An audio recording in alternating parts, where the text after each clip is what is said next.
দক্ষিণ দিনাজপুর জেলার বংশিয়ারি ব্লকের পঞ্চায়েত সমিতির টাঙ্গন সভাকক্ষে কৃষকদেরকে প্রশিক্ষণ দেওয়ার ব্যবস্থা করা হলো। এই প্রশিক্ষণ শিবিরটি ব্যবস্থা করে খাদ্য প্রক্রিয়াকরণ শিল্প ও উদ্যান পালন দফতরের পক্ষ থেকে। মূলত বংশিয়ারি ব্লকে প্রচুর কৃষক চাষবাস করে স্বনির্ভর হয়। তাদের কথা ভেবেই বংশিয়ারি ব্লকের পঞ্চায়েত সমিতির পক্ষ থেকে কৃষকদেরকে একদিনের প্রশিক্ষণ শিবিরের ব্যবস্থা করে।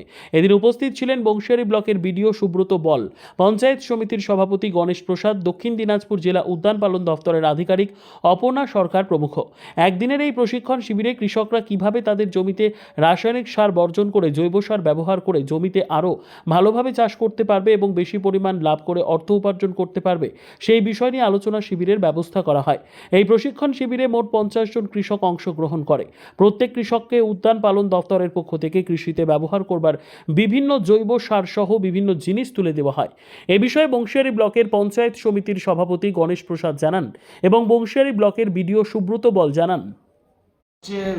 দক্ষিণ দিনাজপুর জেলা উদ্যান পালনের উদ্যোগে বংশিয়ারি ব্লকের পরিচালনায় আজকে বংশিয়ারি ব্লকের 50খানা কৃষককে নিয়ে আমরা মূলত রাসায়নিক সার বর্জন করে আমরা যেটা জৈব সারের মাধ্যম দিয়ে আমরা যাতে আগামী দিনে সবজি উৎপাদন করতে পারি তার জন্য আমরা একটা ট্রেনিংয়ের আয়োজন করেছি।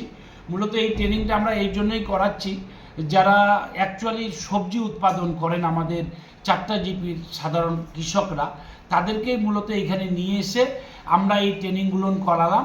এই ট্রেনিং হওয়ার পরে তারা তাদের এলাকায় গিয়ে সাধারণ কৃষকদের সঙ্গে কথা বলে যাতে আগামী দিনে অসময়ে ভালো সবজি উৎপাদন করে অধিক লাভ করতে পারেন, তার একটা উদ্যোগ বংশিয়ারি ব্লক নিল আজকে কৃষকদের স্বার্থে। বংশিয়ারি ব্লকের মিটিং হলে উদ্যান পালন দপ্তরের উদ্যোগে এক দিবসীয় একটা প্রশিক্ষণ শিবির আয়োজন করা হয়েছে।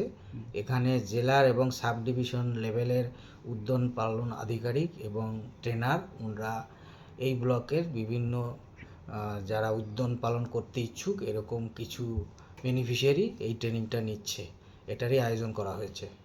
কি ট্রেনিং?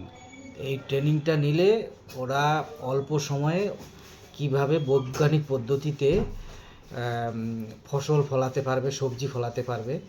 যেহেতু এই জেলা একটা কৃষি প্রধান জেলা, এখানে সবজিরও প্রচণ্ড উজ্জ্বল সম্ভাবনা রয়েছে। এই জন্য যদি বৈজ্ঞানিক পদ্ধতিতে এই চাষটা করে তাহলে ব্যবসায়িক দিক দিয়েও অনেক বেশি সাফল্য পাবে। এই জন্য এই প্রশিক্ষণের ব্যবস্থা করা। স্যার, এই প্রশিক্ষণ কি? এটা এক দিবসীয় প্রশিক্ষণ। এর সঙ্গে কিছু ম্যাটেরিয়ালও দেয়া হচ্ছে যেটা কিনা ওরা মানে প্র্যাকটিক্যালি ইউজ করতে পারবে, এবং বই দেয়া হচ্ছে, বইটা পড়েও কিভাবে এই চাষবাস করতে হবে সেটাও সাহায্য করবে বইটা পড়ে যদি তারা অ্যাপ্লাই করে। ব্যুরো রিপোর্ট, উত্তর বাংলা সংবাদ।